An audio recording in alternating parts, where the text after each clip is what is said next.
в эфире, да, я понимаю. Ассаламу алейкум, витаю вас, друзья.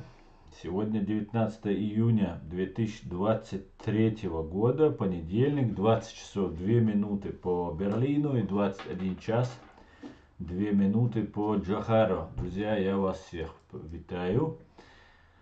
Так, Мовидин, Свобода, Георгий, 100%, Адлан. Всех я вас приветствую. Алейкум ассалам. Стрим у нас идет в ТикТок на канале Аслан Арцуев и в YouTube. Друзья, ставьте лайки, распространяйте ссылку на наш стрим. Пишите ваши комментарии. Танзила, Файтер, Хамзат, я вас всех приветствую. Алейкум салам, Дальвизель Танзил. Маш довольшу.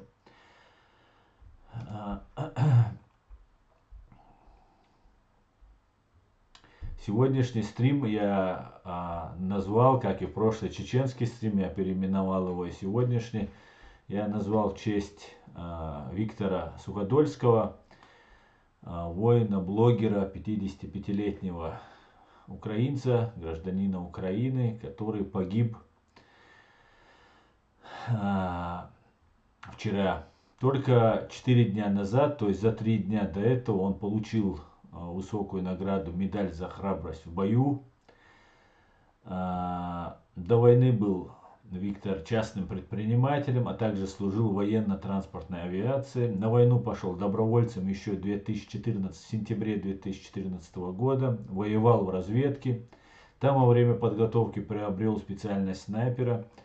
А когда вернулся домой, открыл свой YouTube канал Дедусик. Дедусик ТВ. Такое название собственному каналу Виктор дал в честь внука.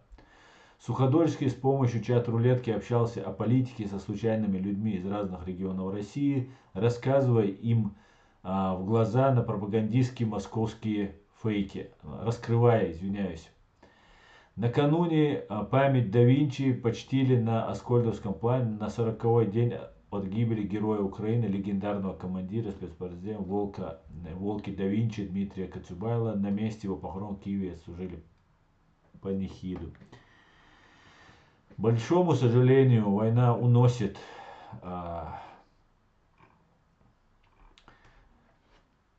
лучших людей, которые борются, нерациональным занимаются в этой жизни. Ведь отдать свою жизнь, и это в современном мире в последнее время не ценится. Да, и ничего, если она не приносит пользу, если тебе это не приносит эквивалент долларов или же какая-нибудь материальная, ощутимая, осязаемая какая-нибудь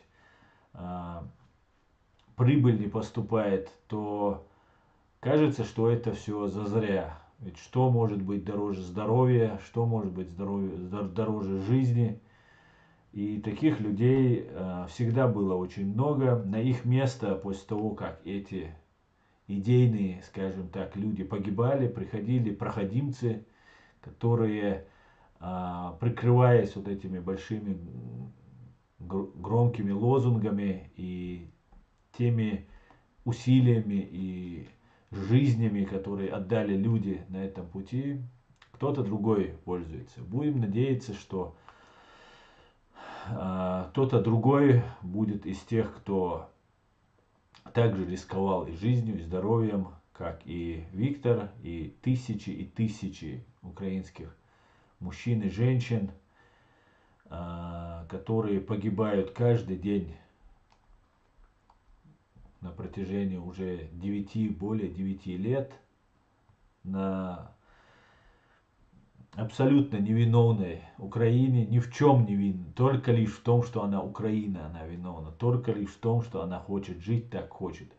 Виктор абсолютно владел русским языком, был абсолютно толерантен ко всем, я с ним был лично знаком. Он приезжал в Вену, когда мы там были, к Хусейну, к Ибрагиму, там к нам ко всем. Мы там встречались, общались, он ненадолго заехал к нам, он был с друзьями, и они потом уехали. был искренним всегда на позитиве Виктор. Дедусик, так он стал известен на весь мир. Была трубка у него, есть фотография, где везде он с трубкой, курил трубку. 55 лет, это такой небольшой возраст для мужчины, чтобы вот так уйти. Владел очень хорошо ораторскими способностями Виктор. Как-то мы собирали деньги на дроны вместе, на дрон мы собирали через его сына. Ну вот, не стало Виктора. Пусть земля будет пухом. Я не знаю, как это правильно говорить или как это сказать, чтобы было снять какую-то тяжесть с его родственников, но могу сказать, что выражаю искренние соболезнования родным и близким, и чтобы земля ему была пухом, чтобы то дело, в которое он верил, а он верил не на словах, он реально сражался и вот, как мы знаем, погиб. Что его дело будет жить, что Украина станет свободной, и все народы, которые находятся под пятой оккупации русских террористов и фашистов, обретут свободу. Будем на это надеяться. Будем надеяться. Спи спокойно, друг. Земля тебе пухом. Друзья, я сегодня нашел видео очень интересное. Сейчас я вам прослушаю, дам послушать тем, кто в ТикТок, в Ютубе, кто хотел, тот прослушал.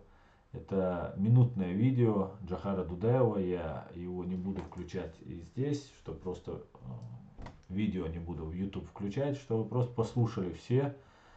Это буквально 1 минуту. Ему задают вопрос о потерях оккупантов, русских оккупантов, которые пришли на нашу землю. Посмотрите, что он говорит по этому поводу. Сказать что-то о количестве убитых российской армии? Не могу сказать, потому что мне нисколько не доставляет ни удовольствия, ни радости от того, что эти цифры убитых, зарытых, причем зарытых. Что самое страшное, что российская сторона к своим же этим посланцам сюда на эту бойню относится настолько безнравственно.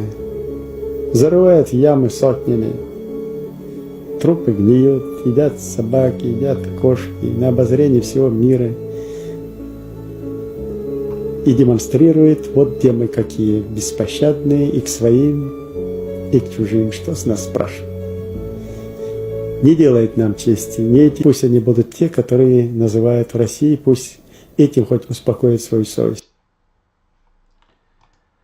Насколько нужно быть благородным, да, человеком, чтобы не произнести эту цифру. Я поймал себя на мысли, каюсь, что мне те потери, которые сейчас Украина, я правозащитник, и вообще я не только правозащитник по профессии, я пытаюсь соответствовать этому высокому званию и по духу, но я поймал себя на мысли, что мне нравится, что русские оккупанты, которые убивали нас в Чечне, и мы ничего не можем им сделать сегодня, погибают в Украине. И после того, как я прослушал Джохара, я понял, насколько высокого нравственного уровня этот человек по сравнению в том числе со мной. Надо, конечно же, нам тоже стремиться к этому. Нужно стремиться. Ну, Посмотрим. Война в Украине продолжается, русские несут потери.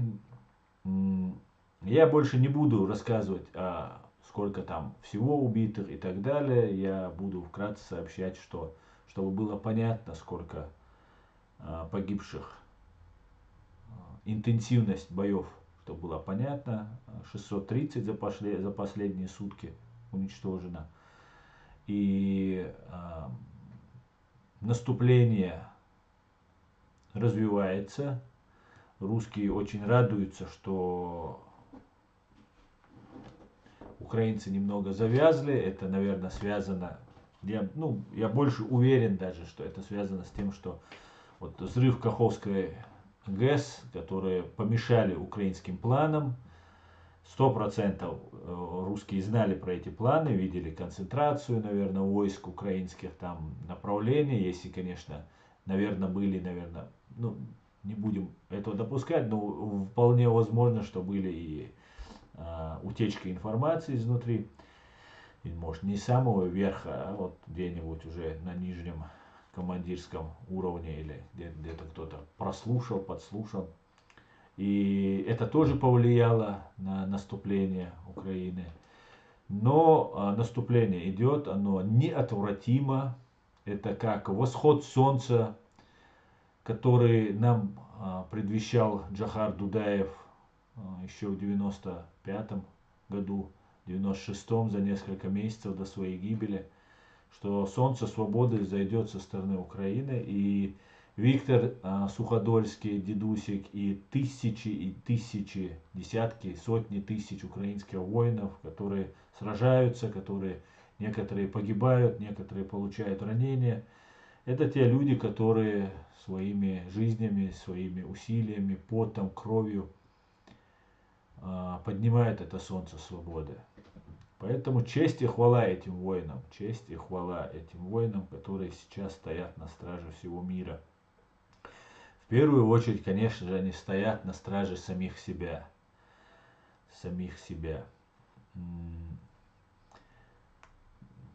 Уверен, что наступление будет еще мощнее. Мы будем видеть каждый день. Украина не задействовала даже только четверть, русские сообщают, задействовала своих сил.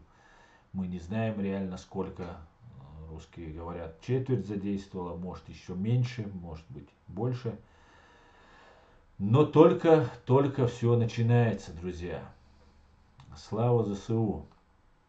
Ва алейкум ассалам, Мустан Бамси, Вени Видевицы. Я вас всех приветствую. Ва алейкум ассалам, друзья. Пишите ваши комментарии, ставьте лайки и распространяйте ссылку на наш стрим. И еще я прошу, после того, как вы просмотрите стрим, или потом вы будете смотреть стрим, у нас несколько тысяч смотрят. Все, кто не находится в России и не находится во временно аннексированной Чеченской Республике Ичкерия, распространяйте ссылку на наш стрим. Везде, в социальных сетях, везде, где вы только можете. Но помните, ваша безопасность в ваших руках. Ваша безопасность в ваших руках. Так, переходим к вашим комментариям, друзья.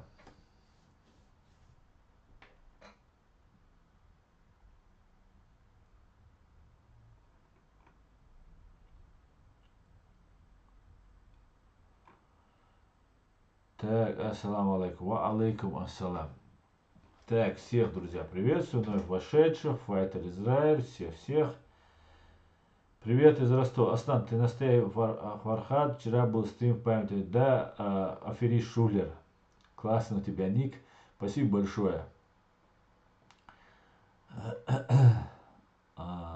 Так. Да уж, говорится, враги дождались. Так. Лашхой Мамади Асман. Ва алейкум ассалам. Аслам, приветствую из Алвачева. Маш Войль. Сегодня на Facebook Дедусика его дочь Кристина просила не хоронить, а раньше времени ее отца сказала, что еще неизвестно, может ранен. Это очень хорошая новость, если это так.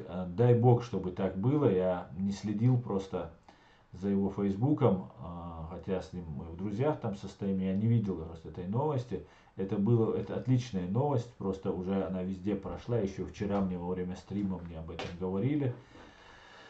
Наша спилка блогеров тоже уже выразила соболезнования, но будем надеяться, что он жив. Это была бы отличная новость. Приветствую, сам параллельно с твоим стримом идет стрим.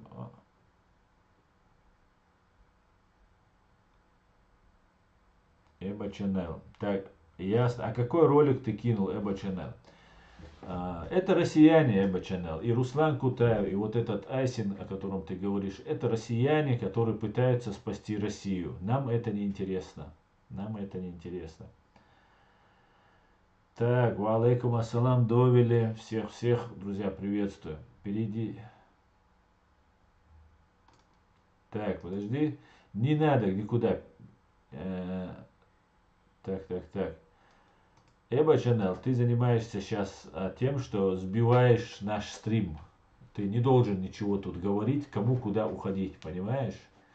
То, что они, кто они есть, их активность, вот вместо того, чтобы звать всех сюда, ты наоборот вызываешь. Я понимаю, что вы продолжаете. Я не говорю сейчас о тебе, ты, может быть, первый раз я тебя вижу, поэтому вот вы первый, кто залетает, у вас всегда какие-то очень странные, двоякие всегда бывают какие-то инициативы. Вы атакуете мой канал постоянно, продолжается атака на мой канал, уже которую неделю она уже идет. Я понимаю, что вам очень мешает то, что я говорю, но вам придется с этим жить. Более того, вам придется с этим считаться. Да, мула. Поэтому, если не хочешь, чтобы я тебя банил, пожалуйста, со своими призывами чуть-чуть сбавь обороты. Погиб наш дедуси, герой Украины, говорит Думанбек. Но будем надеяться, что ранен. Ну, посмотрим. Выражаю свои соболезнования его родным.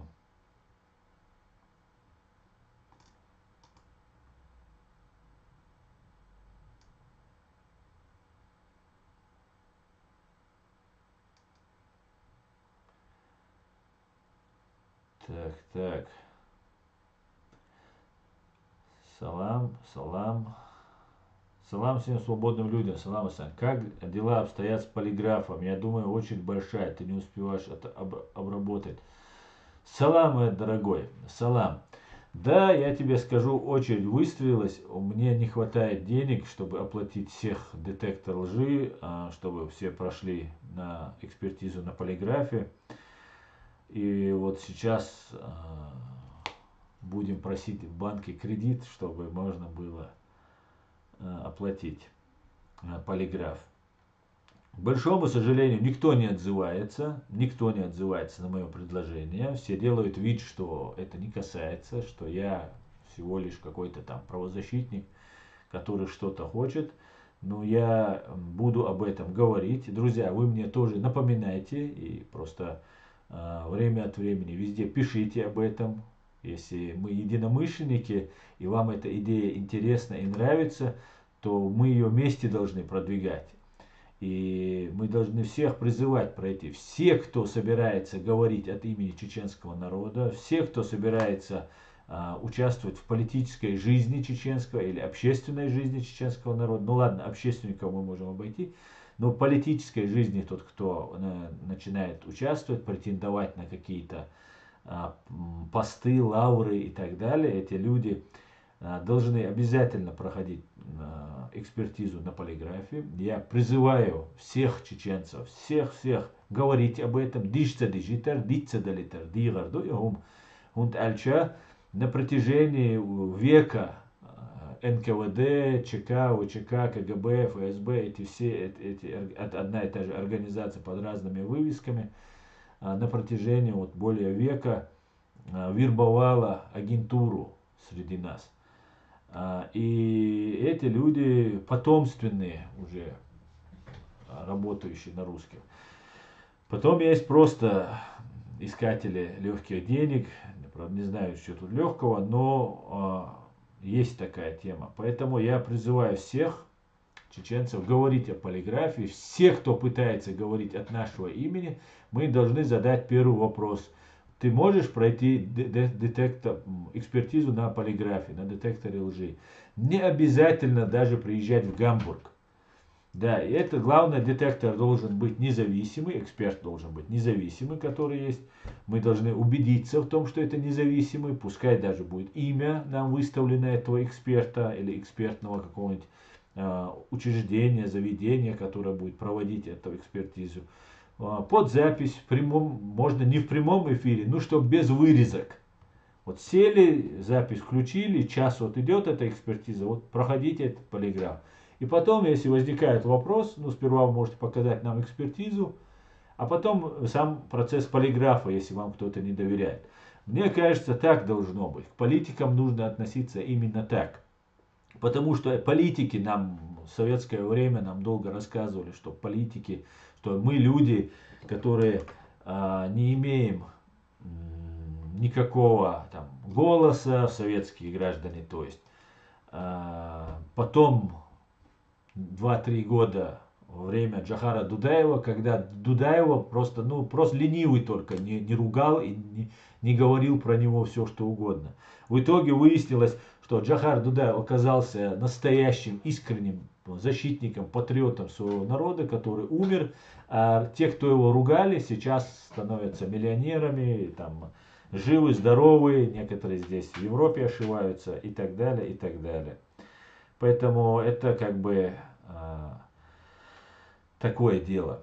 Поэтому, чтобы не было таких вещей, чтобы вот эти разные аферисты, и, как Дудаев их называл, крохоборы, не пробрались к власти, и чтобы усилия нашего народа, которые были затрачены, не ушли в песок, мы должны людей, которые нами назначаются, не как нам советская власть, а русская имперская власть сегодняшняя нам рассказывает, что вот у нас нет голоса, у нас нет прав, там, кого хотят назначать, и так нет. Назначают того, кого избирает чеченский народ. И для этого у нас все должно быть прозрачно и честно. Все должно быть прозрачно и честно. Поэтому я призываю, очень призываю всех вас, чеченцев, не забывать этот вопрос, не забывать эту тему.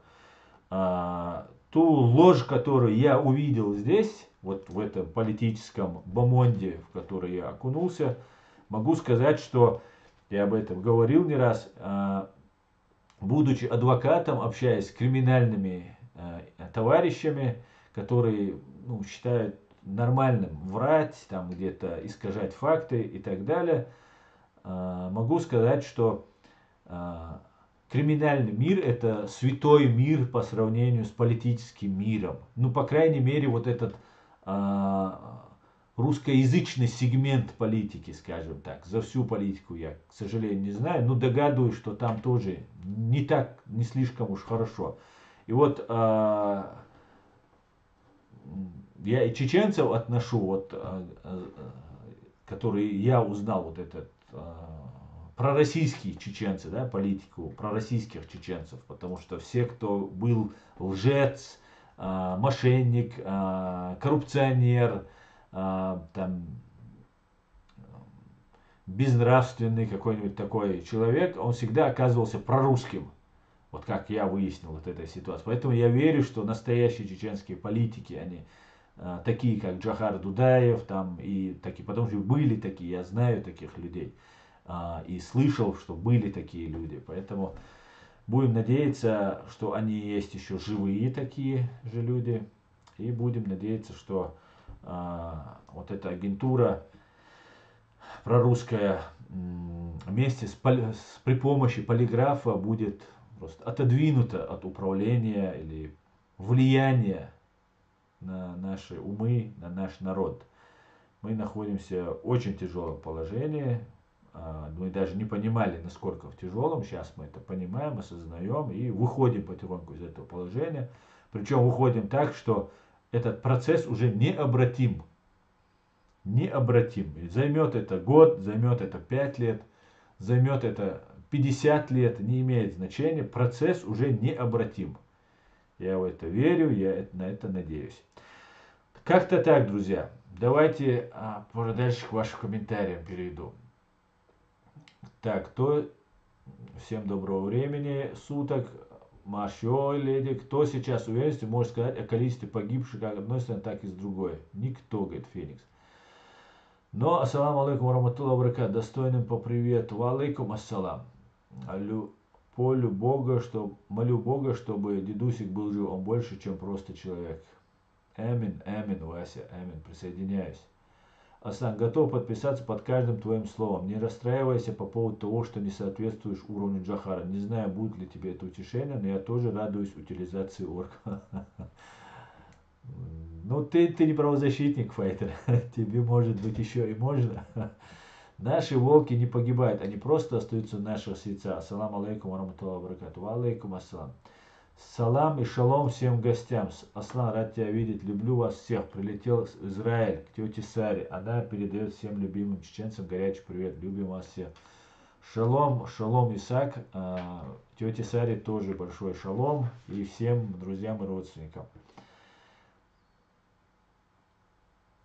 Нет, Феникс, про Демирханова пока нет. Там было какое-то странное видео. Алейкум ассалам, Питер Вольф.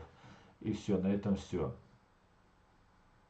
Детектор лжи — это из области фантастики. Никто не захочет пройти. Ну, почему же из области? Ничего подобного. На законодательном уровне мы это внесем. Я буду настаивать. Так что все будет нормально. Я от раза слышал, что вы не имеете...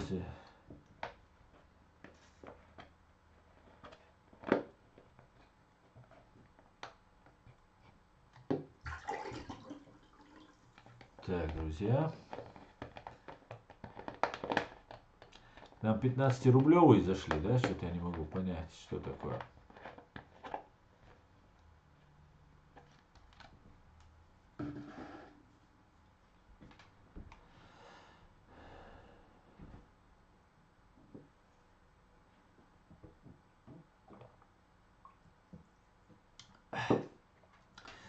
Так.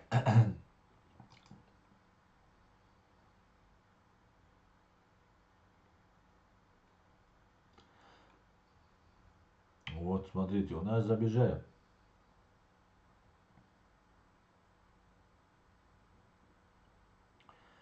Ассаламу алейкум. Ассаламу ваша. Извините, был на работе. Массу маршал хуэль Адам. Так.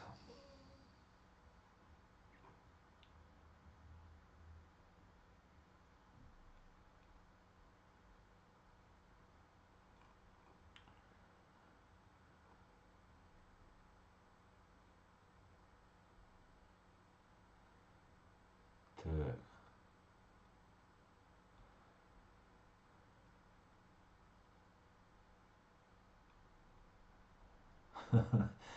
Да, рыбак, это уже, да, попахивает. Тогда уже до черепа мерить уже недалеко останется. Не, ДНК мы пока не будем делать, но детектор лжи нужно делать. Причем, знаете, в Америке детектор лжи, как мне рассказывают, проводится 2 раза в год на всех членов, совершеннолетних членов семьи. Представьте, распространяется. Поэтому, друзья, вот такие вот дела. Поэтому надо будет проходить детектор лжи всей семьей от совершеннолетних, как положено, чтобы все было по-настоящему, а не так, как захотели, так себя и ведем, Дион.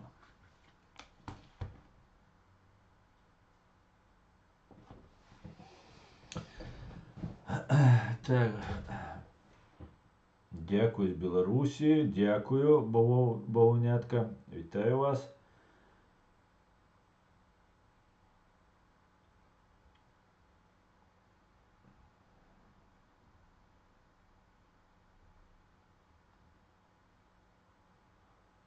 Сам вещен заяло, хоть что и будут ешь Адам.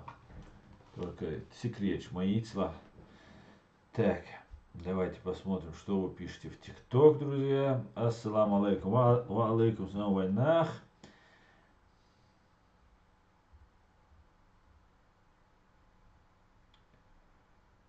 Так, я думал...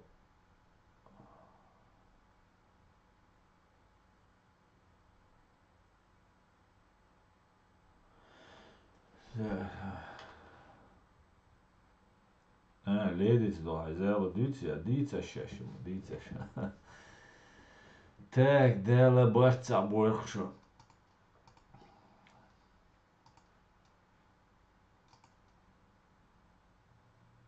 Когда рушатся стены, появляются горизонты. Неизвестный автор.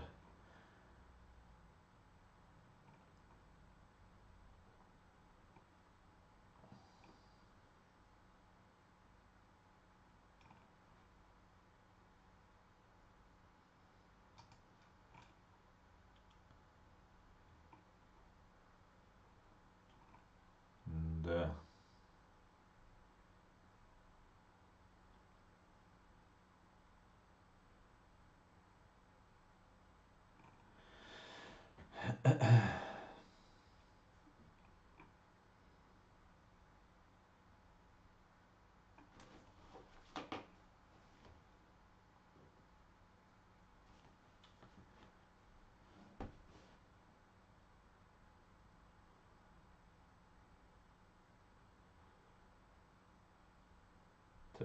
Так.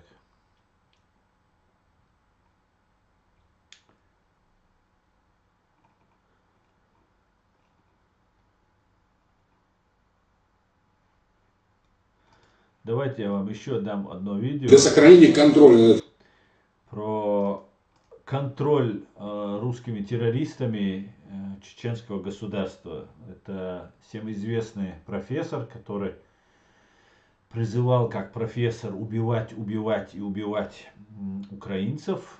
Это вот у него такой профессорский подход, почему-то это такой вот именно русский уклон на убивать. Ну, давайте послушаем, что говорит профессор Дугин. Тут даже говорить можно прагматически. Для сохранения контроля над этой территорией, укрепления этого контроля со стороны России, нам чрезвычайно выгодно развитие суфизма, этномифологии, возврата к этническим традициям местных народов, которые будут укреплять их разрозненность. Благодаря в том числе и это было много шагов, удалось справиться с Чечней. Если бы Россия в данном случае, российское руководство не провело достаточно тонкости и не провело это разделение между допустимым и приемлемым бессознательным этно-мифологическим исламом и исламом ваххабистским, если бы этого не произошло, неизвестно, что бы кончилось. Потому что чеченцы, действительно особый народ, они бы дрались до конца. И вот тот раскол Чечни, который мы считаем нашей замечательной операцией, так оно и было, в смысле раскол чеченского сопротивления и прекращение чеченской войны, в значительной степени стал возможен, исходя из такого соотношения. Слышали, да? Раскол чеченского сопротивления произошел вот на религиозной почве. Нам рассказали, что есть ваххабизм, такая религия, которая такая ветвь, такое толкование.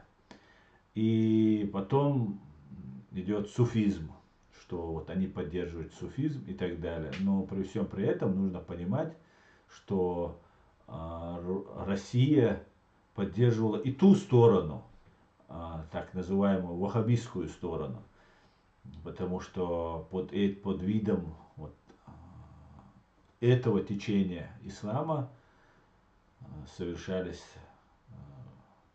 многие действия, которые выгодны были именно России. Там, конечно, и с той, и с этой стороны были искренние патриоты, честные люди, в этом ни малейшего сомнения нет. Но вот таким образом нас делили. И знаете, та ситуация по поводу сейчас, которая складывается в Украине, она тоже была очень похожа на разделение чеченцев на два лагеря. Только в украинском случае работал не религиозный фактор, а националистический, национальный фактор. И начали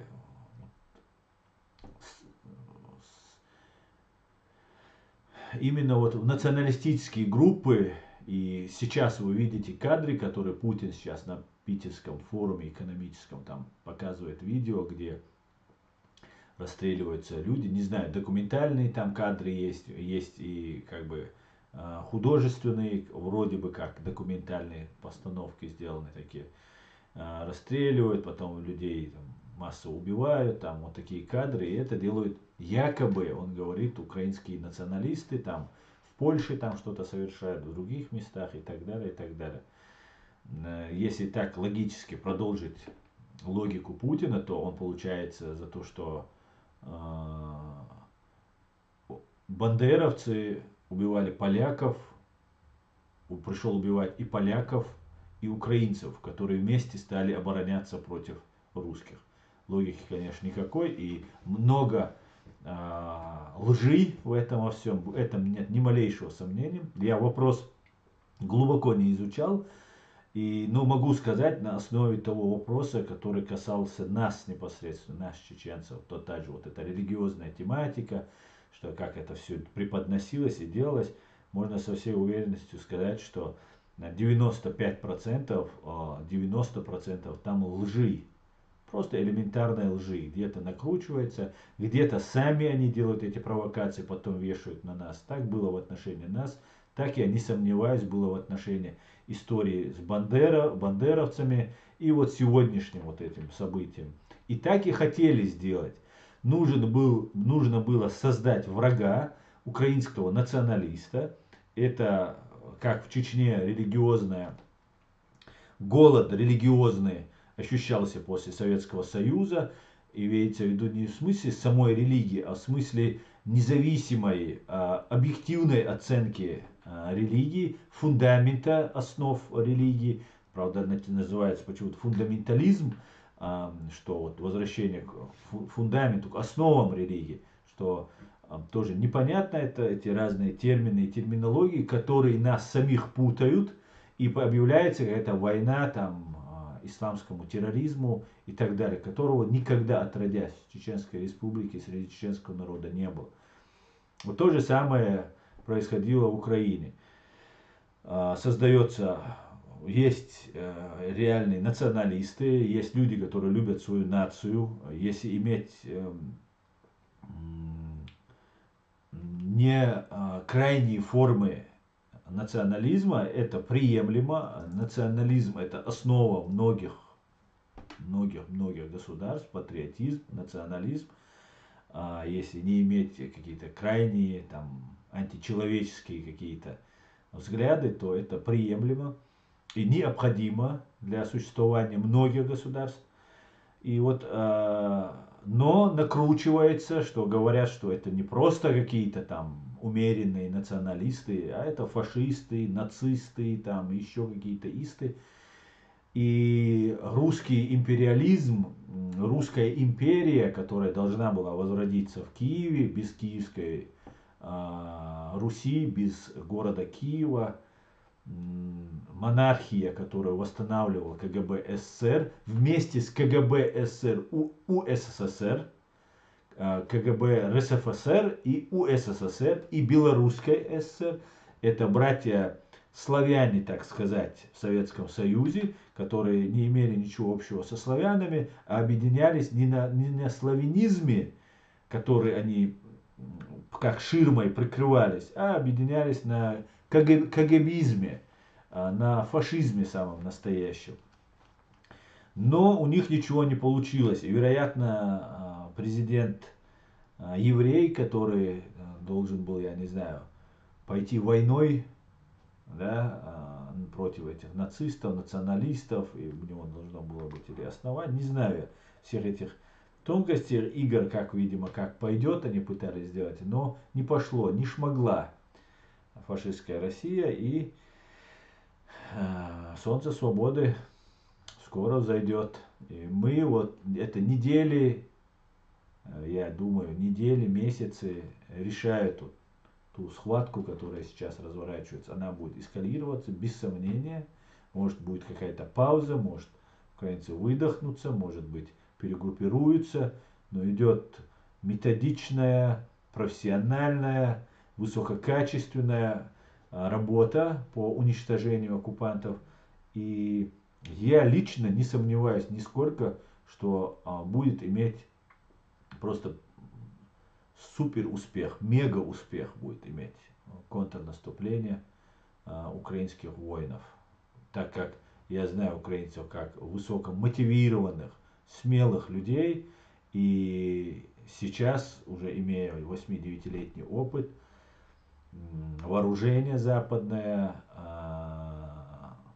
разведка западная, ну и школа западная, тоже натовская школа, которую они сейчас усиленно проходят и каждый день совершенствуются. Что сделали русские, противопоставили этому? Да? Мы много слышали о второй армии в мире, что сейчас русские заходят, все разбегаются, что никто по сравнению с русской армией, все остальные, там, украинская армия там рядом не стоит, там, и так далее, и так далее.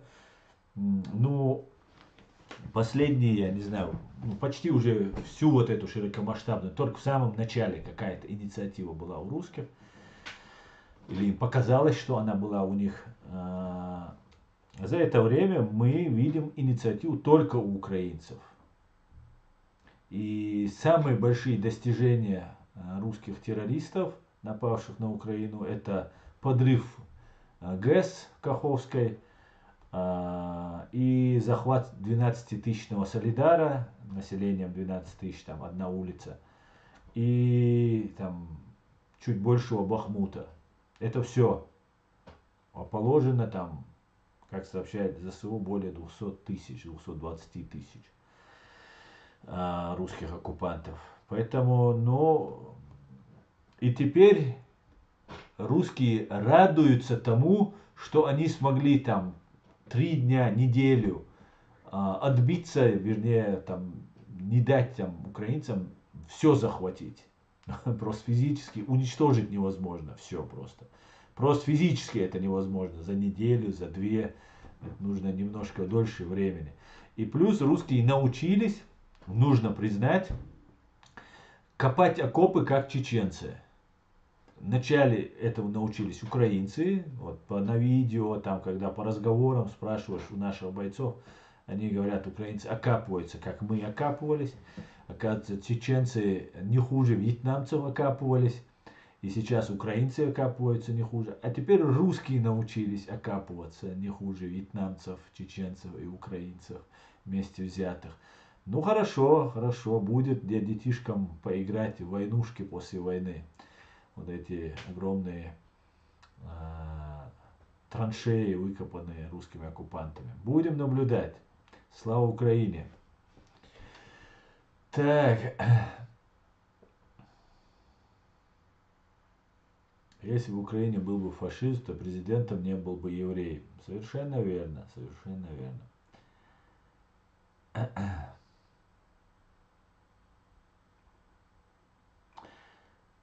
Так.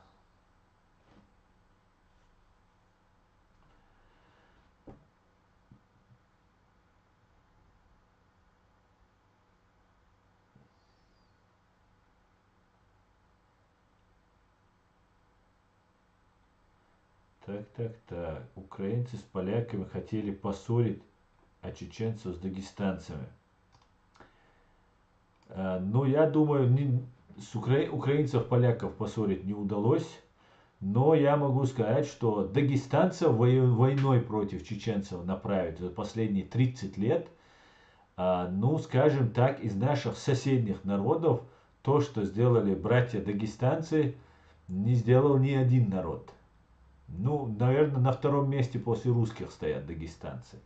Самыми жестокими, по словам наших бойцов, людей, это были дагестанцы, которые служили, воевали, служили фашистской России, воевали. Это были дагестанцы. Из слов, из песни слов не выкинешь, как говорится, эти люди должны быть установлены, их имена должны быть известны, и непосредственно виновные должны быть привлечены к уголовной ответственности наряду со всеми военными преступниками. И, конечно же, мы кровно заинтересованы, чтобы наши соседи, которые воевали против нас, их фамилии стали известны и были они заслуженно в соответствии с международным правом привлечены к ответственности и наказаны. Чтобы впредь было неповадно. За последние 30 лет Дагестанцы, я не имею в виду, друзья, чтобы понимали, ничего против дагестанцев, дагестанских, других, но я считаю себя нас кавказскими народами, кавказской нацией. Но я эти вещи должен говорить, потому что я считаю, что когда мы пошли спасать женщин, детей из Чебан-Махи и Карамахи, к нам дагестанцы воевать, ну, по крайней мере, даже военные должны были отказываться ехать воевать. А нет, все добровольно просились. И как бы раньше приезжали у нас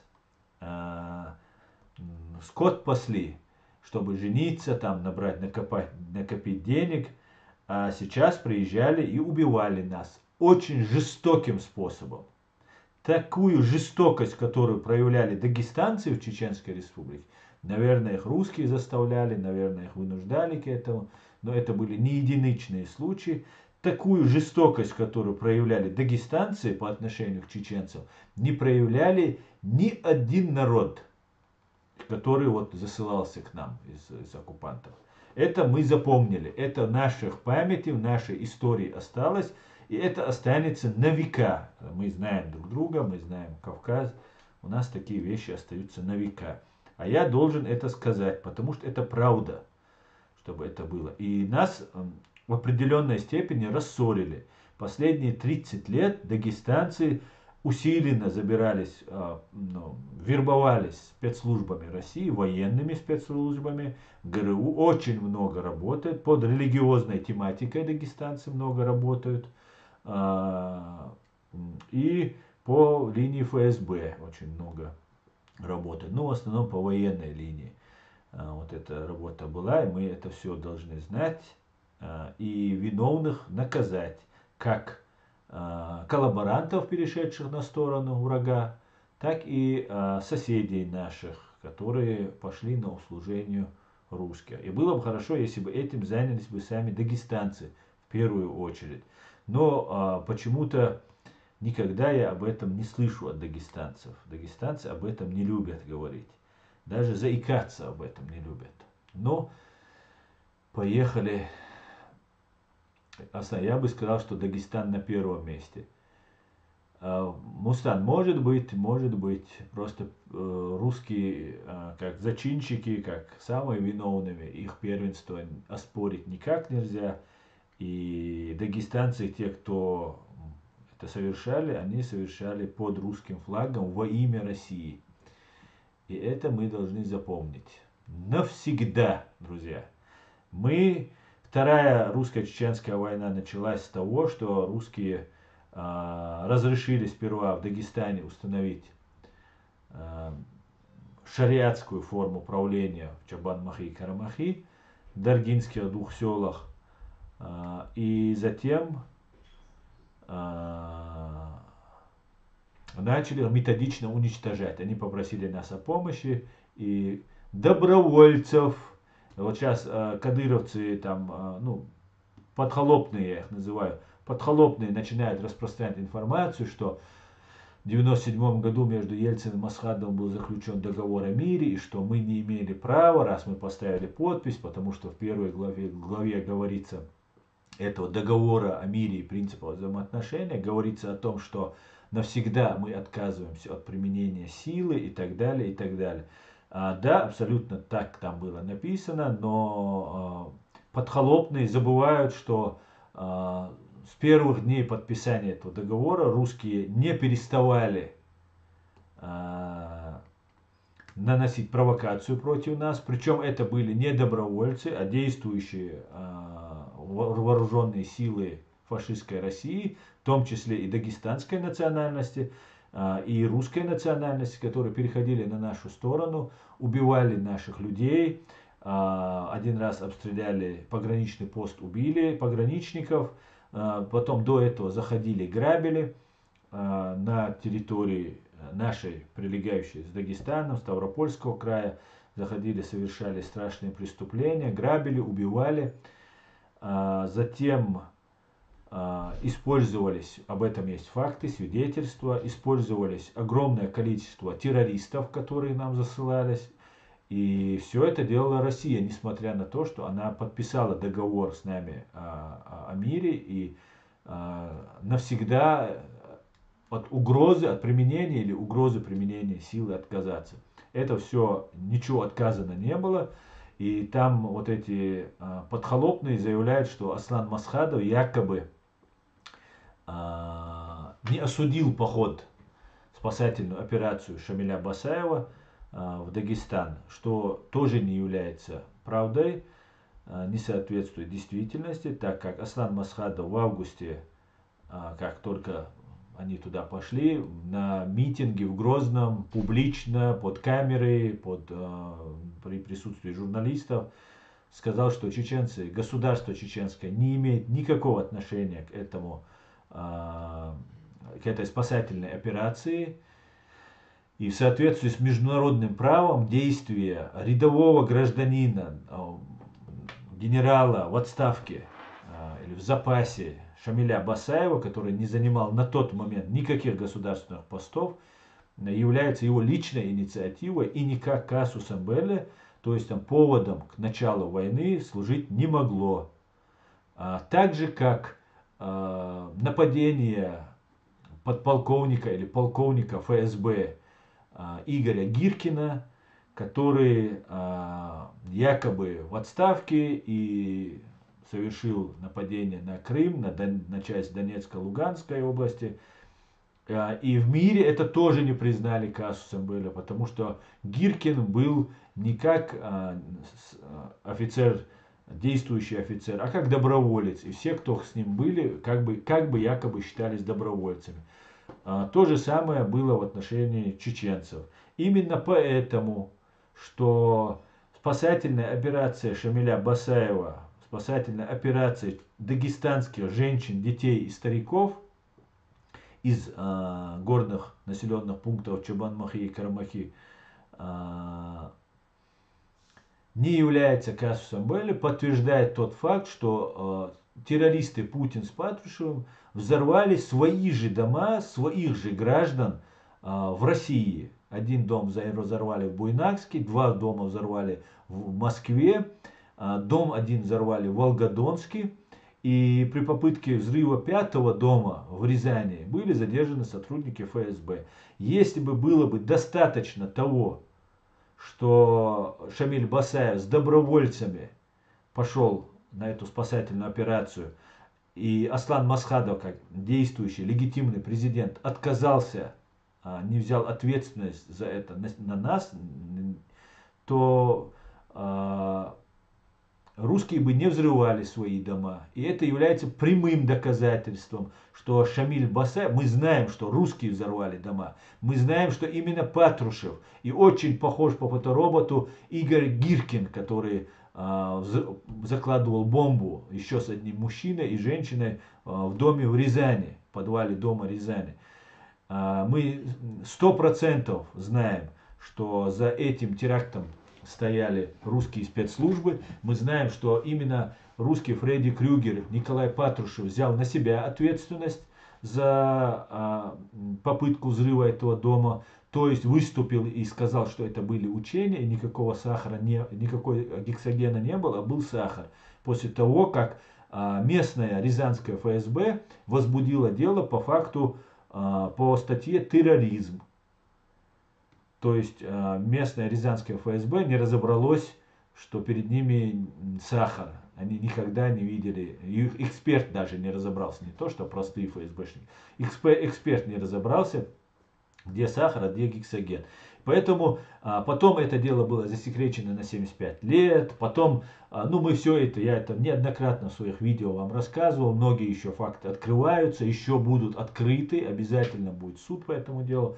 И мы нисколько не сомневаемся, что за взрывами 99 года это только взрывы домов. Там было еще куча разных взрывов, метро, троллейбусы и так далее, где использовались в том числе и чеченцы, я не буду это отрицать, которые использовались, как сейчас пытаются использовать украинцев. Именно поэтому я тогда очень отреагировал на то, что нужно брать кадыровских родственников в заложники, чтобы обменивать их на украинских военнопленных, которые находятся у террористов, оккупантов.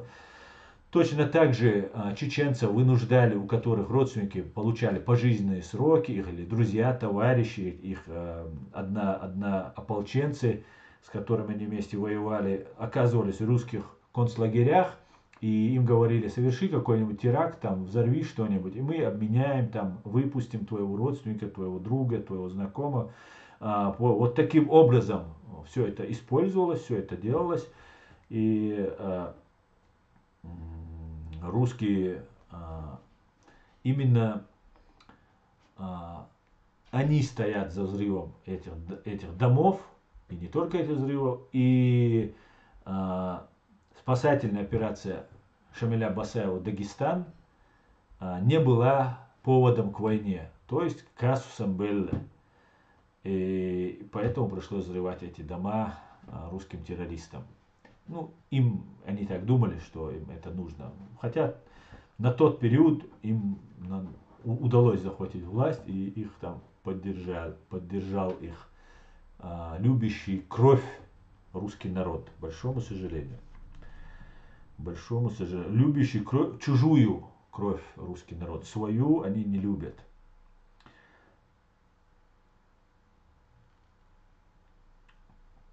Мустан, üç пока дюйцер дацвой, далушега, ты хочешь решен заем. Если мы правильно, чеченцы, выстроим нашу позицию, если мы умеем договориться со всем миром, у нас есть все основания, все возможности для этого, чтобы мир с нас прислушался, с нами начал считаться. У нас есть просто все возможности добиться того, чтобы та попранная справедливость была восстановлена в полном объеме, с компенсацией. Ва алейкум ассалам. Дела отличные. Салам. ГГГ. Так, давайте почитаем комментарии YouTube, друзья. Так.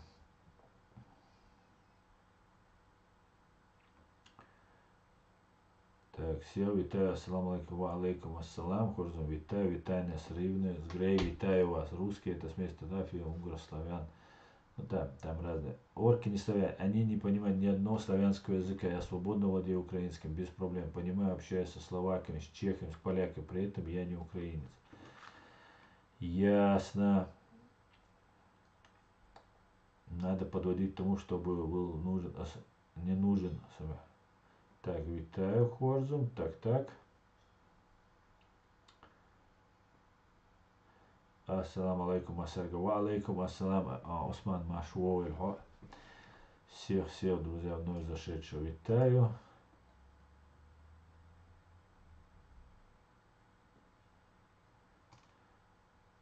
Так.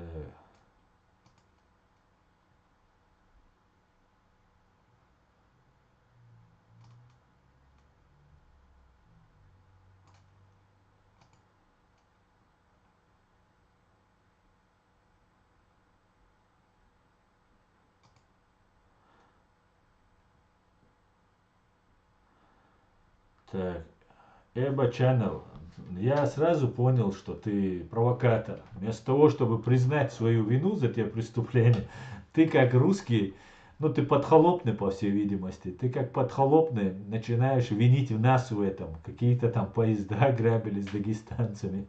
А тебе не приходило в голову, что это российские спецслужбы, которые устраивали, если кого-то там грабили? И вообще определитесь, вот эти все наши соседи, кто больше всех принял. Мое мнение, Ингушетия нас больше всего приняла. А то слишком много тут появляется, что все нам помогали, все нас спасали. Честь и хвала, кто нас спасал. Честь и хвала, вообще без каких-либо, реально, искренне, от души. Честь и хвала, искренняя благодарность, кто помогал. Но не все так было, как нам рассказывают. Не все такие были. И давайте не будем. А если будешь писать вот эту свою пропаганду, ты тут заскочил, начал туда уходите, сюда уходите, идите там к твоим россиянам, там им что-то писать. Ты россиянин, Эба. Поэтому, пожалуйста, давай в ту сторону, к россиянам. Здесь свободные, независимые люди. заходят и такие орлы, да, сходу рубят там и так далее. И правду слушают. Ты должен сказать, извините, чеченцы, понимаешь? Ты должен сказать, неужели так было, я не знал. Искренне я прошу прощения, ты должен сказать. Но ты этого не скажешь, понимаешь? Ты этого не скажешь, потому что у тебя нету того, ты не независимый, чтобы у тебя такая мысль в голову пришла. Поэтому чус, как говорят немцы.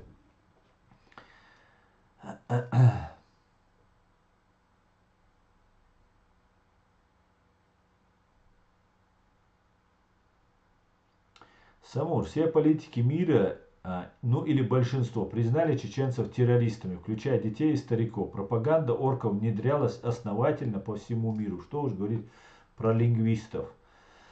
Совершенно верно, Файтер Израиль. Абсолютно так. И мы вот боремся с этим. Там военнослужащие такие были, жестокие. А так хотели чеченцев натравить на себя дагестанцев. Самур, я все понимаю. Я знаю, что это была политика. Не сомневаюсь, что вот этих ублюдков жестоких, которые на нас натравливали. Потому что не будь он ублюдком, он бы не убивал бы всех подряд. И женщин, и не женщин, и всех подряд. То в таком случае дагестанский народ должен был что-то сказать. Дагестанский народ. Я не слышал. Если я не слышал, я где-то прослушал этот момент. Вы меня поправьте. Я готов всегда, если я не прав, признать свою неправоту. Но вы мне расскажите, сколько митингов, сколько людей отговаривалось, чтобы они не шли воевать в Чечню по контракту там и так далее, и так далее. Скажите, сколько у вас было акций, митингов, вот эти ваши айсины, майсины, кто у вас там представители, какой-то есть там, как же его, Гасанов или как его там, Вячеславович, я забыл, Руслан Вячеславович, как-то его там. Может, он там что-то говорил, что мы виноваты перед вами, братья мусульмане, братья чеченцы. Мы убивали ваших женщин и детей. Наши вот эти ублюдки убивали. Пожалуйста, мы не виноваты. Вот преступники, пожалуйста, мы их пофамильно вам отдаем. Накажите их за все, что они делали. Сколько дагестанцев появилось и сколько еще готово это сказать. Просто мне интересно. Я, например, публично, если я вижу, что чеченцы, кадыровцы идут воевать в Украину, я говорю, если эти люди совершили преступление, то Чеченская республика обязана их выдать до единого, сама проводить расследование и выдавать этих преступников Украине. Сколько вы готовы это сделать и сколько вы об этом говорите? Давайте братство мы будем делать искренним, настоящим, основанным на чем-то, да, на фундаменте, чтобы оно было, а не так, подумаешь, геноцид, подумаешь, там уничтожили 30% чеченцев и граждан Чеченской Республики. Ну, не нас же уничтожили, подумаешь, там чеченцы. Давайте мы же братья. Ага, в это мы не играем. В это мы не играем. Дагестанцы очень много грабили вагонов и скота, угоняли с ближайших территорий, а все слили на чеченцев. У меня друзья в иностранской охране работали и одноклассники в Минтуре на ЖД. Ассаламу алейкум, ва алейкум салам, бамут машволь. Багаудин Боган, деятель Вартель, пользовался почтением в кругах наших заблудших овец. Ким хирдачунис. Қихирдәтшін вай. Сан үргір шоз бұсаусы қоузу ишчәц.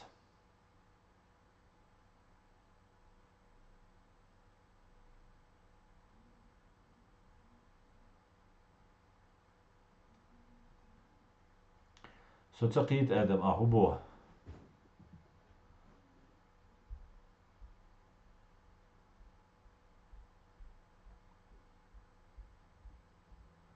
Соцақитер.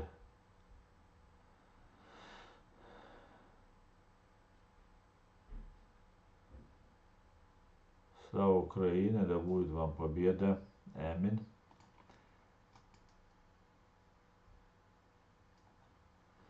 Вот, смотрите, Эбо Шенел говорит, спасательная операция, когда на роддом напали, захватили заложники, говорит Эбо. Вот это классически выявленный мудозвон, извиняюсь, пожалуйста, не перед ним, перед остальными.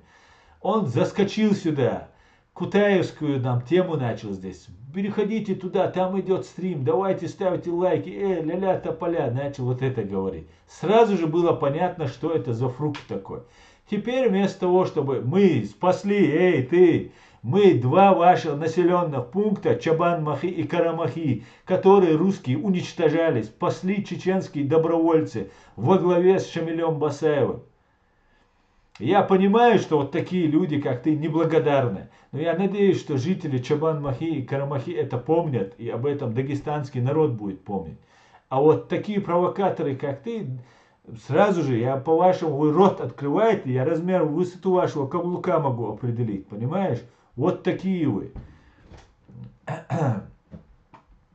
Тоже мне орел заскочил, да? Роддом. Роддом где был? Расскажи мне. Обычно это русские говорят про Буденновск. А где ты еще видел? Да? Значит, ты подхолопный, если ты за Буденновск переживаешь. А в Буденновске маленькое отделение родильного дома было в самом конце, сбоку самой большой Ставропольской больницы, Буденновской больницы. И все женщины, все, которые там находились с младенцами, были выпущены Шамилем Басаевым. Первые же там минуты, часы после того, как они туда зашли. Понимаешь? А все это русская пропаганда ваша. Понимаешь?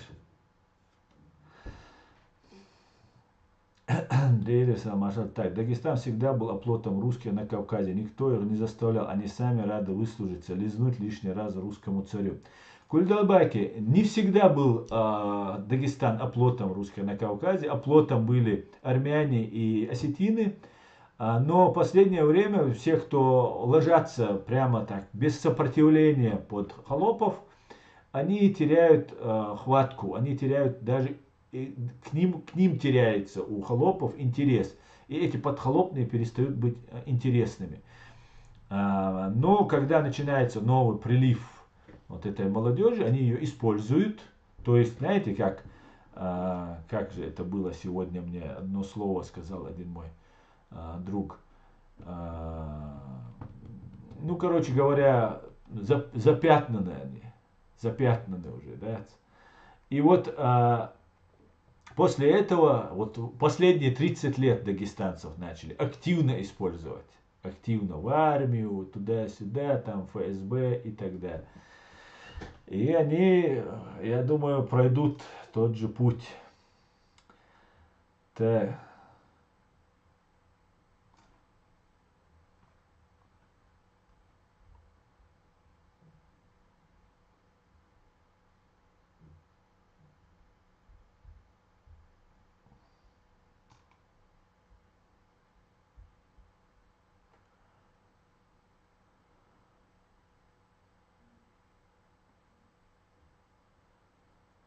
Так, салам алейкум, да, полиница, мата, Адам, нам бычкарь, а пусть миром правится шат. Так. В Чечне ракетами стреляли роддом, об этом не говорят. Конечно, это не рассказывается, ни рынки, ни это не рассказывается. Это подхолопный сюда зашел. Он как только сюда вошел, он начал свою провокацию. Сразу видно. Ну все, нету больше. Николас, читаю и отсюда, и там, не волнуйся, читаю. Так, давайте почитаем, что нам пишет ТикТок. На России слишком много нефтебаксов накоплено за время сверхприбыли нулевых годов. Да, Амид, есть такое. Они не развалятся быстро. Там у них жизнь обычная продолжается. Это далеко не 917 и 91. Но отчасти, Хамид, ты прав, конечно же, запас прочности жирок еще имеется, и вот этот трупный яд, который будет медленно разлагаясь Россия распространять, это может распространиться на определенное время, да, это правда. Это такая есть. А ты под американцев, говорит Александр Ланг. Нет, все, кто сейчас американскую свободу, все не понимают вообще ничего в этом мире. Все, кто за американскую свободу, все не понимают вообще ничего в этом мире, говорит Александр Ланг. Нет, я не под американцев, а за чеченцев я, понимаешь?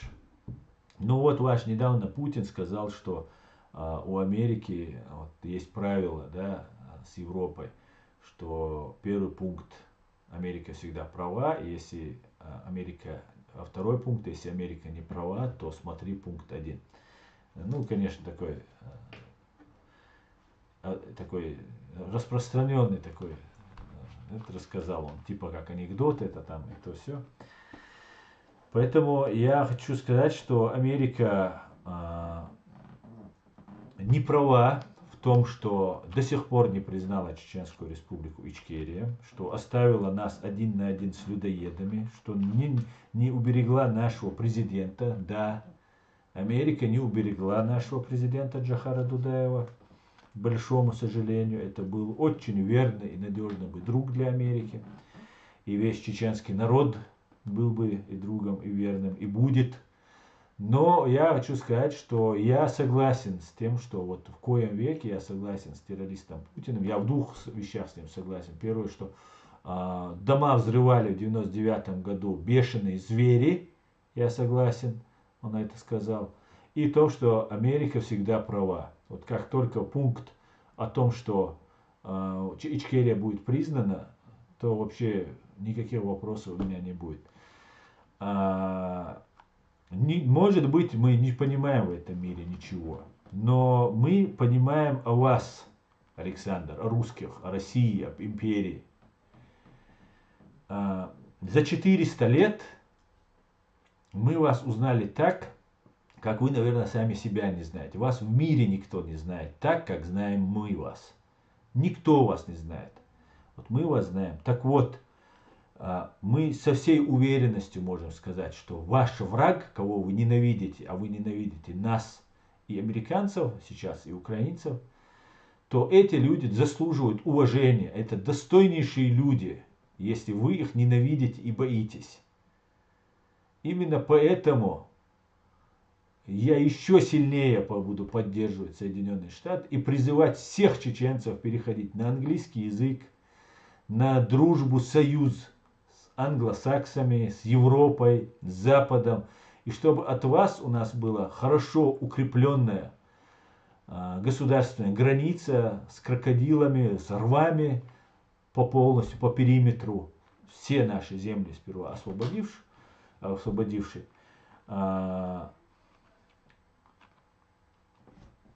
И ров с крокодилами. Вот что я хочу. И нет, мы не под американцами, мы за американцев.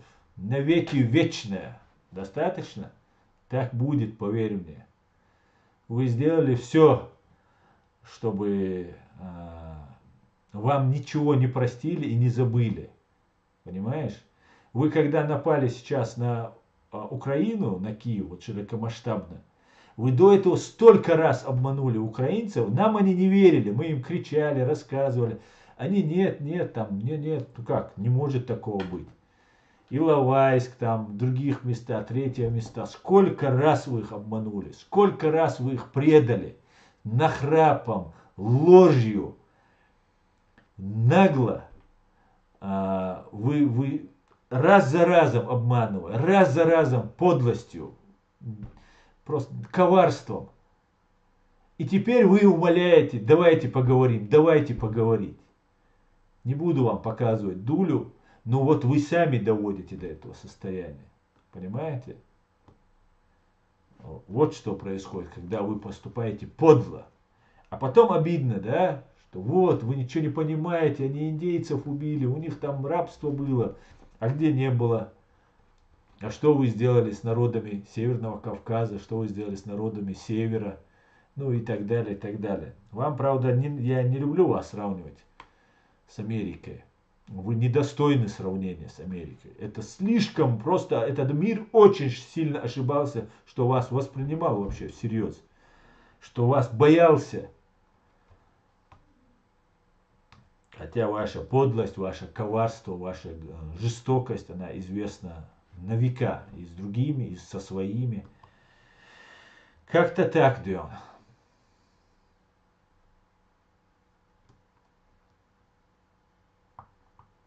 Wa alaikum assalam. Parmot bo kudwa humers hubo ba assalam wa alaikum assalam. Masyaga mashwa. Parmot boga biomot boga. Azbütsega raskimot bu. Raskimot tasa stream yutagan yuich. Извини, Дион, но цабич бербац набозит мобизи мюжкшен вой дегернек цен цахаич. Шнилер мобуиш, а террористу бош, со террористу бош. Набозит коиш террорист шулер. Ну ладно, пойдемте дальше, да.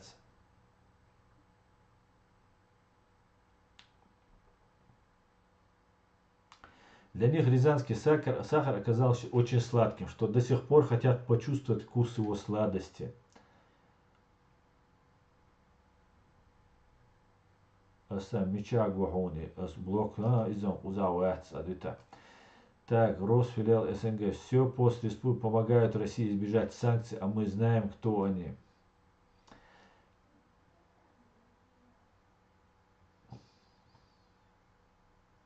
У них только под или над кем-то может быть. Что касается ревности и достоинства, им неизвестно. Во взаимоотношения с нашими соседями и слева и справа проводить ревизию так или иначе придется, но всему свое время. Да, ребят, нисту. 7 миллиардов людей на планете заблуждается, только 140 миллионов русских знают правду. И не 140, я вам скажу, Хорзом, их чуть более 90. Я никак не пойму, сколько можно доверять этим Сюли, начиная от Шамиля, который завещал дагестанцам не воевать против русских. Дагестанцы никакие нам не братья, нам нужно вернуть наши земли. Это мнение ЧРИ, которым я отчасти, большей части могу согласиться. Но мы так разделяться тоже не можем, ЧРИ. Там есть и нормальные дагестанцы. Просто пока они сейчас не в тренде, скажем так.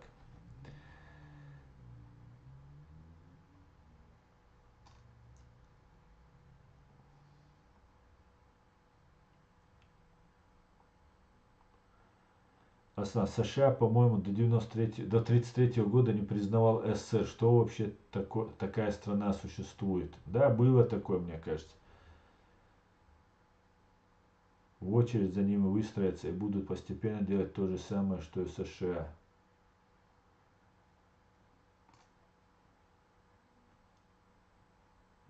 Не надо было, точно. Аслан баталью, Союз батал. 10 смс и ни один не заметил, к сожалению, Адикюэль. Дерзкий, собой.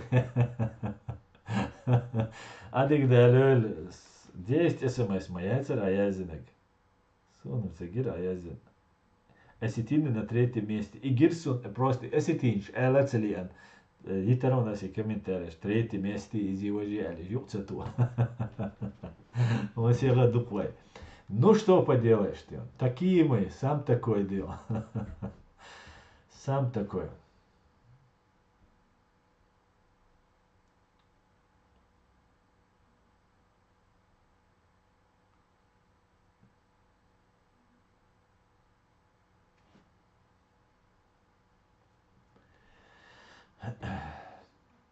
Так, Шамильку, говорят, верблюд затоптал на границе с Турцией.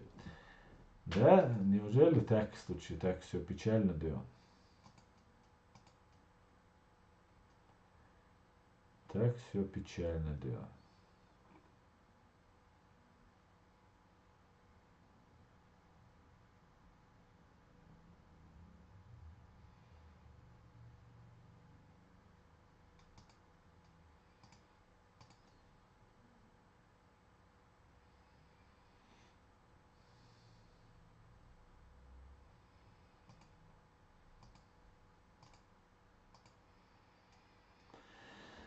Так, валейкум, ночью машой.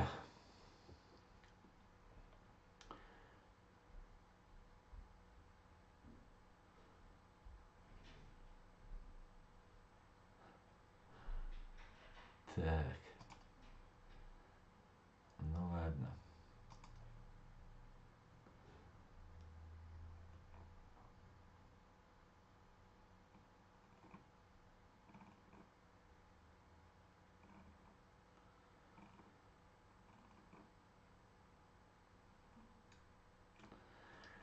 Друзья, я еще раз напоминаю, что я являюсь руководителем правозащитного центра Human Rights Center Ичкерия, правозащитной ассоциации, зарегистрированной в Гамбурге, в Германии. Если кому-то нужна моя помощь, безвозмездная, бесплатная, по виде консультации, по делам беженцев, по миграционному праву, написать какой-нибудь документ, если вы мне предоставите достаточно доказательств, что вы говорите мне правду, я могу писать бумаги, помогать вам этом тоже. Не забывайте, я не просто блогер, я правозащитник, который каждый день пишу разные бумаги людям и помогаю ветеранам войны, беженцам войны, там, и всем беженцам, кому только я в силах помочь. Только начинаем, ресурс ограничен, все это имеется, но делаем, что можем. Поэтому вот вам объявление, не забывайте, что всегда можете рассчитывать на нашу правозащитную ассоциацию Human Rights Center Ичкерия. Дейли салам маршал хуй. Или вы отвечаете, кому вам деньги бросает по ходу. Дейли суль вене, дейли суль, масера дурва даси. Так.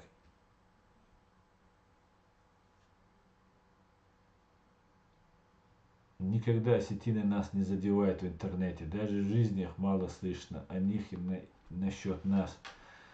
Да, я могу сказать тоже, это чисто мое внутреннее наблюдение, мое опыт мой жизненный. У меня с осетинами никогда не было, хотя они всегда пророссийские были и так далее.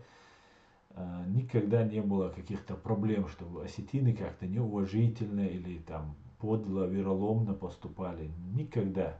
Лично мой опыт, конечно же, они стояли, Россия, империя делала ставку на них, но это маленький народ, который совершал в пригородном районе убийства ну, говорят, это были из Южной Осетии, в основном, кто это совершал. Тоже провокация была между нами сделана.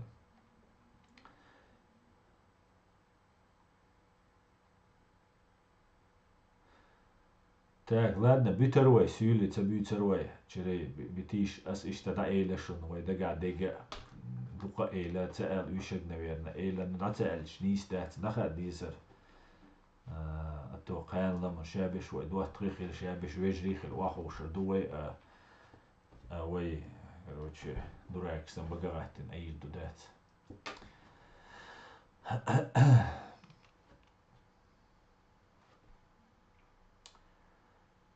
Так, Чечня будет править этим миром, чеченцы, другие мусульмане не оставят то, чем великий человек.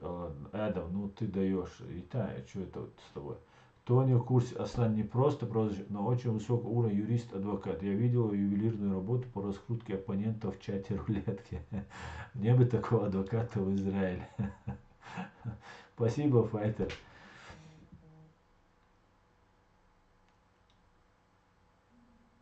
Да, Адам, ты высказываешь вещи, будучи моим модератором, я прошу тебя, модерируй и не пиши комментарий, особенно такого характера.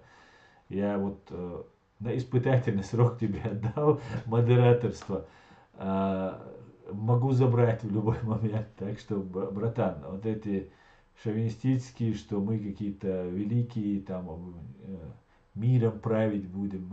Ишь, мадиц, это не так. Дагестан национально не монолитен, полно внутреннего разногласия, чем империя всегда пользуется, раздувает новое. Плюс границы так нарезаны, что споры неизбежны как так и с соседями. Да в том-то и дело, Евгений, витаю тебя. В том-то и дело, мы никогда не враждовали, и дагестанские народы внутри себя не враждовали, и мы не враждовали внутри себя.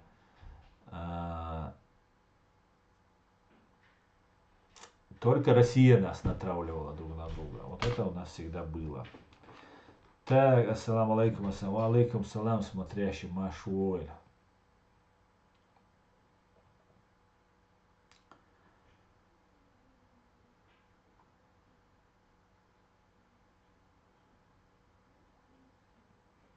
Mekştoy Adam. Mekştoy.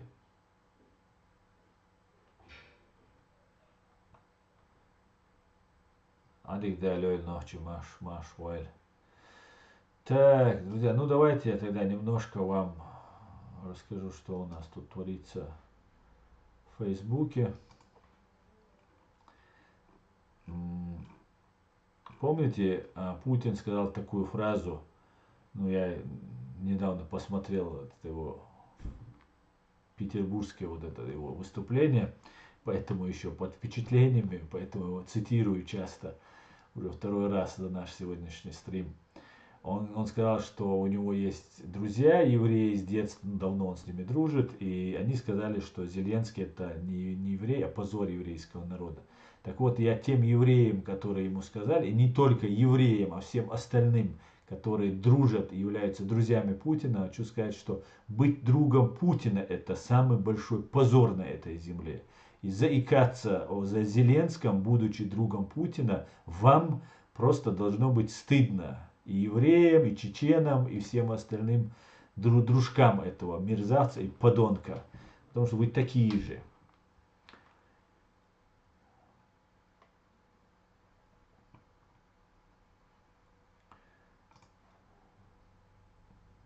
Так.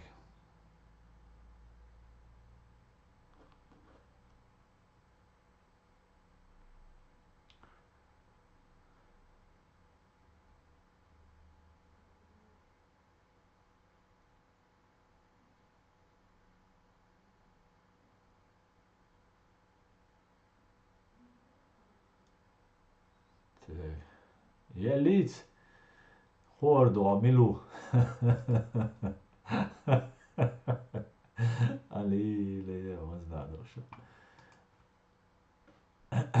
Друзья, вы такие веселые, да, что мне смешно. Что мне очень смешно. Ну ладно, вернемся.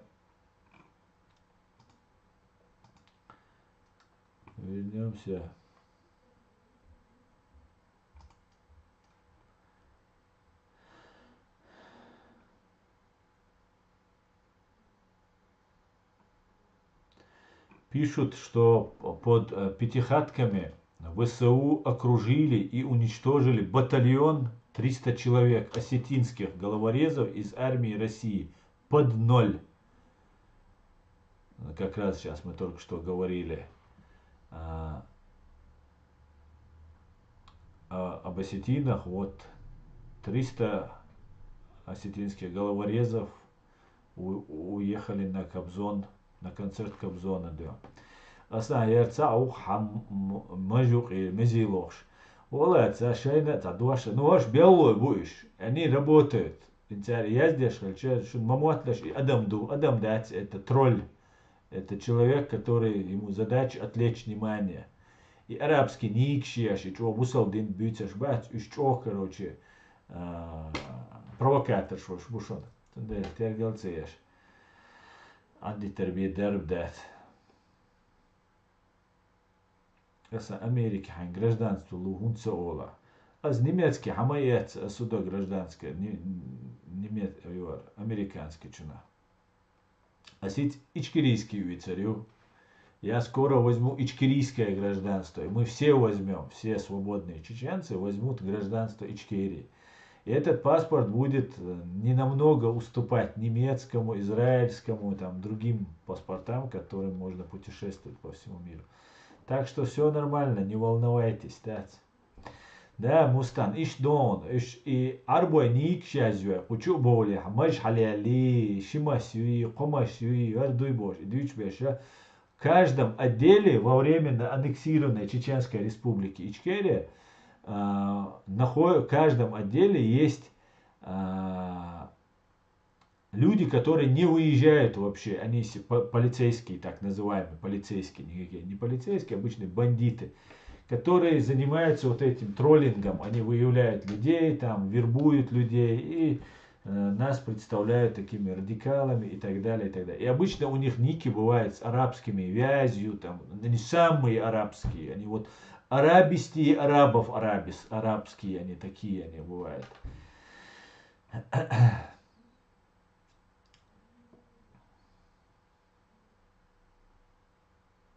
Ичкери хинца я яцерха.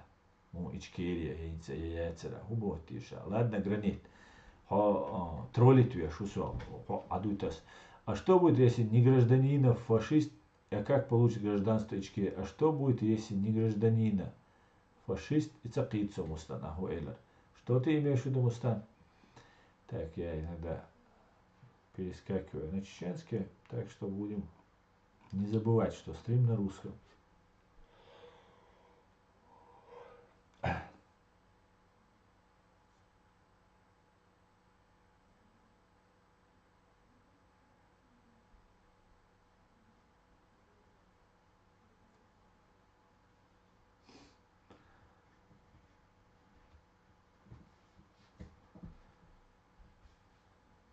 Ичкери хинз я яцер хабо кудуата гранит. Ладно, ума учуаться. Виттер я шовается. Я не гражданин русский был. Куда Мустан? Китве. Гражданство. Паспорт, барас, гражданство. Гражданство у чеченцев есть по факту рождения, вот по факту твоего происхождения есть. Вы можете родиться в Америке, но если вы чеченец, вы имеете право получить гражданство Чеченской Республики Ичкерия. Это факт. Оно у нас есть, но у нас нет паспортов, которые позволяли бы нам пересекать границы и путешествовать по всему миру. Вот о чем была речь. Поэтому я думал, ты это понял, это вроде бы простые вещи. Давайте расскажу, что случилось штормом Осетия. Никто не выжил. РФ заявили о ликвидации батальона «Шторм Осетия» под Пятихатками. Оккупанты жалуются, что близ села Пятихатки Запорожской области у них попал в окружение и сгорел практически целый батальон «Шторм Осетия». Вчера, 18 июня, стало известно, что бои ведутся в районе населенного пункта Пятихатки, Запорожская область. Как сообщает телеграм-каналы россиян, ВСУ освободили данный населенный пункт и перебрасывают силы для дальнейшего продвижения вглубь оборонительных линий российской армии. Ближе к вечеру российские военкоры сообщили, что украинские защитники зашли в сами Пятихатки, куда втягивают остальной свой резерв, информирует Украина 365. При этом движение ВСУ замечено не только в самом селе, но и на севере и на северо-западной его окраине. Якобы украинские защитники пытаются бросить вперед мобильные группы. Именно в районе Пятихаток был ликвидирован замкомбата из Южной Осетии Техов Айвенго, который воевал против Украины в рядах «Шторм Осетия». Z-паблики пишут, что оккупанты якобы попали в окружение и отказались сдаваться в плен. Как итог, был ликвидирован не только замкомбата, но и практически весь батальон, а это порядка 300 человек. Оккупанты жалуются на тот факт, что «Шторм Осетия» не получил подкрепления ни с воздуха, ни с артиллерии. То есть, как обычно, русские своих бросили. Погиб мой, сообщения здесь передаются, погиб мой боевой друг, погиб как герой Запорожской мясорубки, бой за Пятихатки. Техоев Айвенго, замкомандира батальона «Шторм Осетии». Медаль за отвагу и во славу Осетии. Надежный, честный, ля-ля, тополя. Айвенго Техову был 31 год. В разные годы он работал журналистом ГТРК ИР и Осетия Ирыстон. Так, пропагандиста не стало. Сегодня пришла новость трагическая для всей Южной Осетии. В ходе СВО погиб заместитель командира батальона, ушел настоящий боец там и так далее. Не стало, короче. Не стало. Нет, как говорится, и суда нет.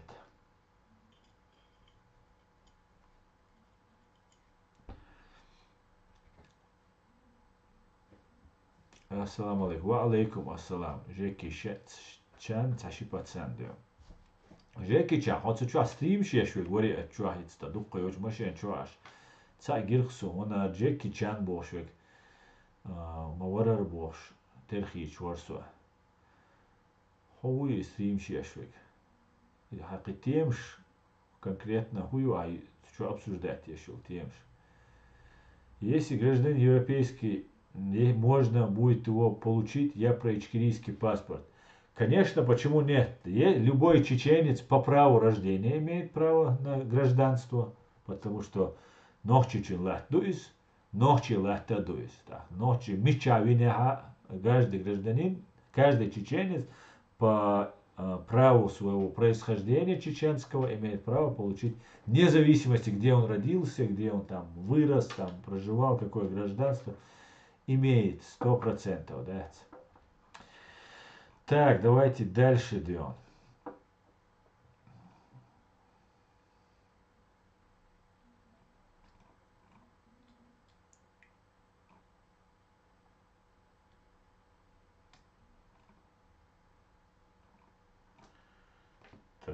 Так.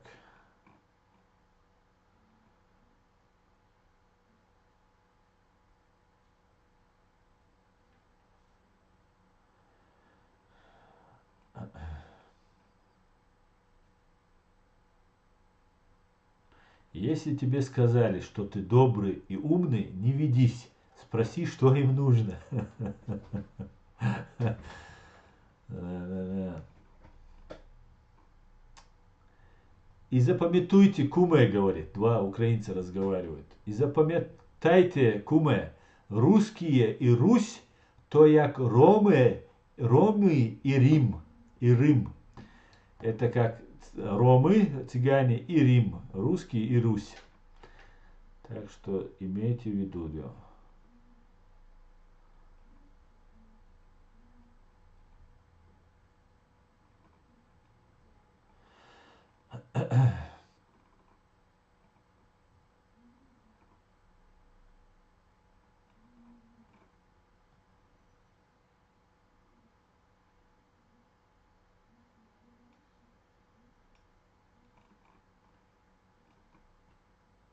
Спасибо, Вадим, спасибо за подарки.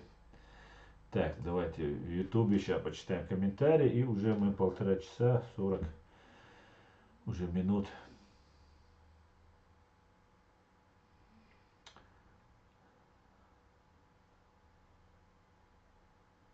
Так, дедусь через большую букву, жаль, что нас составляет самое лучшее. Да, это правда. Это им за Иловайский Дебальцево. Да им еще отвечать и отвечать хорзом. И за Иловайск, и за Бучу, и за Ирпень, и за все, и за все.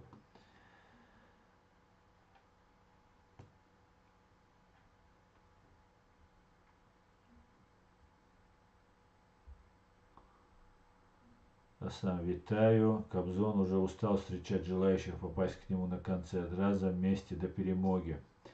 Витаю вас, Светлана, витаю. Да, ну, сейчас будут потери у русских. Колоссальные просто будет.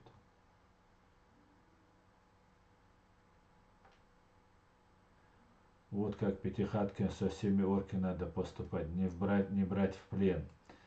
Файтер, ну а там знаешь еще как может быть? Могли добровольно сдаться, например. А украинцы же декларируют, что если вы сдаетесь, хотите, мы можем вас, как бы сказать, что вы погибли, и дать вам там беженцам там туда-сюда.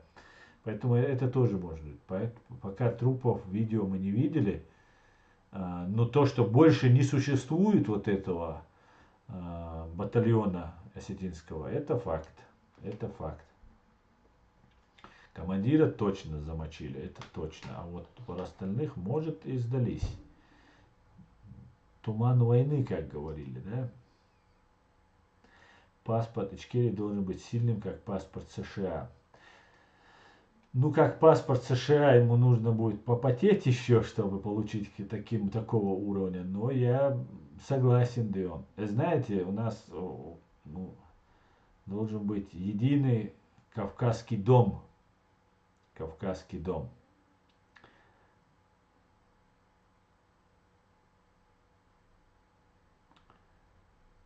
Поэтому нам надо определиться еще 10 пока. Чеченцы никакие, арабы, там Дагестан, там осетины, там. Так, я думаю...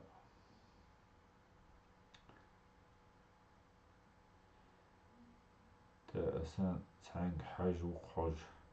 Асан Цанг Хошук. Асан Цанг Хошук Хож.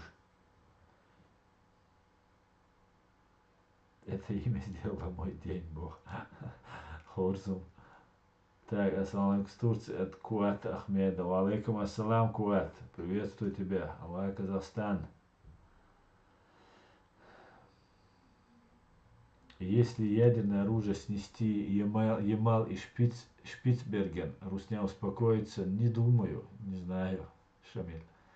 Правду нужно подавать, как это делает Асан. Словно подает пальто с вешалки, а не бросать лицо, как мокрое полотенце. Да, дуже дякую, рыбак. Мне давно пора, не могу оторваться. Куда тебе пора, Фрея? Так, давайте я тогда потихоньку завершу. Асна Украине, Халмуду, Мустан, Дигдон, дал Бухастам, Октя и Долш. Наступление, Юичу, пес Йорящу, конкретно. 100% пес Йорящу. И на этой прекрасной ноте, что Украина побеждает на фронте, и победа будет однозначно, 100% на стороне Украины, я заканчиваю свой стрим. И на этом всего самого хорошего, друзья. Слава Украине, все будет Ичкерия. И, Господи, благослови Америку. Адикюэль маш оль, друзья. Вероятно, мое отсутствие не получилось. На этой неделе я должен был уехать, и стримы могли бы сорваться. Вероятно, в среду, как обычно, на чеченском языке я выйду снова в эфир. Адикюэль маш оль, бюстик алюэль. Всем спасибо, Файтер, и тебе тоже.